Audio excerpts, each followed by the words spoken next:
வணக்கம். ஜிகேஎஸ்வி ரவிச்சந்திரன். இன்னைக்கு பார்க்க போகிறது இ-காமர்ஸ் வேர்ஹவுஸ் ஜாப்.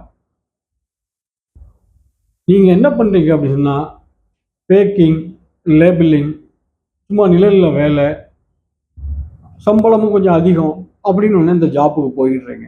இ-காமர்ஸ் அப்படிங்கிறது என்னன்னு சொல்லி தெரிஞ்சீங்கன்னா அந்த ஜாப்புக்கு நீங்கள் போகவே மாட்டீங்க. இது ஜஸ்ட் வேல்யூ ஆடட் ஆக்டிவிட்டிஸ்.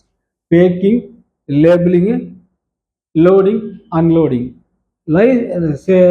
சொல்ல போனோம்னா நம்ம கொரியர் மாதிரி தான். ஜஸ்ட்டு ப்ராடக்ட் ஒரு இடத்துல இருந்து கலெக்ட் பண்ணி கஸ்டமர்கிட்ட கொடுத்துட்டு பேமெண்ட்டு, கலெக்ஷன், இந்த மாதிரி எல்லாமே ப்ராடக்ட்டு ரிட்டர்னு, ரீப்ளேஸ்மெண்ட் அப்படின்னு சொல்லிட்டு மல்டி ஆக்டிவிட்டி பண்ணுற ஒரு வேல்யூ ஆடட் பிஸ்னஸ். இது தனிப்பட்ட ஒரு பிஸ்னஸ் கிடையாது. ஸோ இந்த வேலைக்கு ஏன் சம்பளம் அதிகமாக கொடுத்து உங்களை கூப்பிடுறாங்கன்னு அப்படி சொல்லி கேட்டிங்கன்னா, ஜஸ்ட் ஆள் வேணும், அவ்வளவுதான். இதை நம்பி போனீங்கன்னா உங்களுக்கு எதிர்காலம் கிடையாது. நன்றி, வணக்கம்.